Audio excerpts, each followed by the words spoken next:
여러분, 안녕하세요. 오늘 함께 파헤쳐볼 흥미로운 분석 자료는 바로 그야말로 드라마틱한 부활을 알린 나노신소재 2026년 턴어라운드 전략입니다. 도대체 어떻게 그 깊은 수렁을 빠져나와 다시 반등의 기회를 잡았는지 원문 자료를 바탕으로 팩트만 쏙쏙 뽑아서 명쾌하게 정리해드릴게요. 오늘 살펴볼 핵심 내용들인데요. 핵심 기술인 CNT 도전제부터 시작해서 주가의 다이내믹한 역사, 자료에 포함된 특별 공지, 그리고 제일 궁금해하실 2026년 실전 매수 타점과 미래 모멘텀, 마지막으로 리스크 점검까지 쭉 한번 달려보겠습니다. 1장입니다. 대체 불가능한 배터리, 고속도로, 핵심 기술 이야기부터 바로 시작해보죠. 나노신 소재가 왜 글로벌 배터리 시장에서 독점력을 가지고 있는지 아시나요? 비밀은 바로 CNT 도전제에 있습니다. 쉽게 말해서 배터리 안에 전자가 쌩쌩 달릴 수 있게 깔아둔 고속도로라고 생각하시면 돼요. 차세대 배터리에는 실리콘 음극재가 필수인데 이게 충전할 때 빵빵하게 부풀어 오르는 아주 치명적인 단점이 있거든요. 그런데 나노신 소재가 전 세계에서 유일하게 이 위험한 팽창을 꽉 잡아주는 물질을 상용화해낸 겁니다. 진짜 시장에서 대체가 불가능한 기술을 쥐고 있는 거죠. 2장으로 넘어가 볼까요? 이런 엄청난 기술력이 주가에는 어떻게 반영됐을까요? 그야말로 롤러코스터였습니다. 과거 타임라인을 쭉 훑어보면 정말 아찔합니다. 2011년 상장할 때만 해도 6,100원이었거든요. 그러다 2015년 초기 전기차 붐을 타고 32,000원대로 올라서고 2023년 전기차 초호황기에는 무려 21만 3,000원이라는 엄청난 고점을 찍게 됩니다. 하지만 아시다시피 2025년 그 무서운 전기차 캐즘의 공포가 덮치면서 44,150원까지 반토막도 넘게 추락하고 말았죠. 그런데 참 흥미롭게도 지금 2026년 다시 93,300원 선을 치고 올라오는 강력한 회복세를 보여주고 있습니다. 방금 말씀드린 2023년의 그 고점, 이게 얼마나 대단했냐면요. 단 3년 만에 주가가 29배나 폭등했던 겁니다. 어마어마하죠. 왜냐고요? 앞서 설명드린 그 CNT 소재가 시장에서 완전히 없어서 못 파는 귀하신 몸이 됐기 때문입니다. 다른 데서는 구할래야 구할 수도 없었거든요. 그런데 여기서 우리가 주목해야 할 포인트가 있습니다. 2025년에 그 끔찍했던 75% 폭락은 단순한 수요 둔화와 밸류에이션 피로감 때문이었지만 지금 2026년에 9만 원 돌파는 완전히 결이 다릅니다. 원문 분석에 따르면 전년 대비 무려 400%나 급증할 것으로 예상되는 영업이익, 즉 진짜 돈을 벌어들이는 탄탄한 실적이 이 턴어라운드의 가장 강력한 엔진 역할을 하고 있다는 겁니다. 그리고 오늘 다루는 이 분석 자료를 보다 보면 꽤 눈에 띄는 부분이 하나 있는데요. 자료 작성자가 010-8548-7890번으로 응원이라고 문자를 보내면 탑 애널리스트들이 픽한 그날그날의 급등주나 수익 매수 타점을 따로 공유해주겠다고 하더라고요.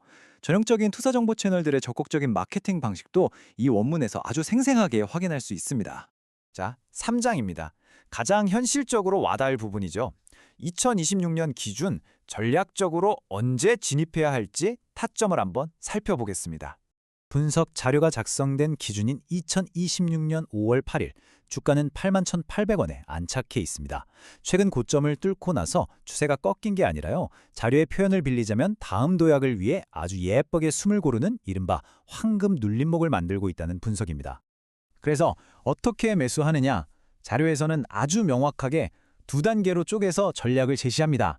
1단계는 조금 공격적으로 단기 지지선인 11선 근처인 78,000원에서 8만 원 사이에서 비중의 30%를 먼저 싣는 겁니다. 그러고 나서 만약 주가가 더 조정을 받아서 21선과 61선이 겹치는 7만 원에서 7만 3천 원 구간까지 내려온다? 그럼 거기를 메인 비중을 싣는 가장 안정적인 황금 타점으로 삼으라고 조언하고 있습니다. 목표가도 확실하게 짚어주고 있는데요.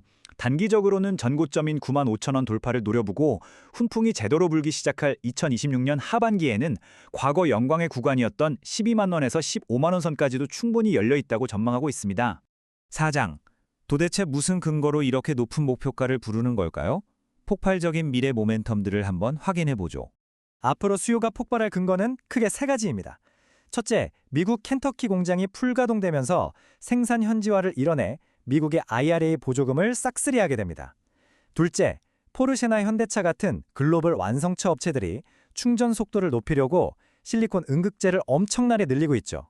그럼 당연히 나노 신소재의 독점 소재 수요도 터질 수밖에 없습니다. 그리고 마지막 세 번째, 이게 하이라이트인데요. 테슬라가 준비 중인 새로운 건식 전극 공정, 여기에 공급 계약이 성사될 수 있다는 어마어마한 기대감까지 대기하고 있습니다. 5장 리스크 점검 및 최종 결론입니다. 당연히 좋은 얘기만 할 수는 없겠죠. 한쪽으로 치우치지 않게 객관적인 리스크도 짚고 넘어가겠습니다. 분석 자료에서도 두 가지 리스크를 명확히 꼬집고 있습니다.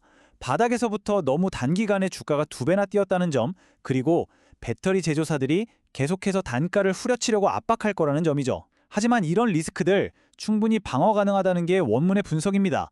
400% 급등하는 실적이 단기 과열 프리미엄을 정당화해주고 있고, 무엇보다 우리 기술 아니면 안 된다는 그 독점력 덕분에 고객사들의 단가인 압박을 튕겨낼 수 있다는 겁니다. 그래서 자료의 최종 결론이 뭐냐? 딱 한 문장으로 정리됩니다. 확실한 실적을 바탕으로 두 번째 상승 랠리를 시작하는 대체 불가능한 기술이다. 그러니까 단순한 뜬구름 잡는 기대감이 아니라 재무제표에 숫자가 찍히는 진짜 반등장이라는 겁니다. 자, 오늘 해설을 마무리하면서 여러분이 내일 아침 장이 열릴 때 꼭 스스로에게 던져봐야 할 크리티컬한 질문을 하나 남기겠습니다. 과연 기관 투자자들의 큰돈이 8만 원 선을 굳건하게 지켜내면서 이 거대한 턴어라운드의 서막을 시장에 확증해 줄 것인가? 이 부분을 최우선 관전 포인트로 삼아보시길 바랍니다. 오늘 분석이 여러분의 판단에 조금이나마 도움이 되셨길 바라면서 인사드리겠습니다.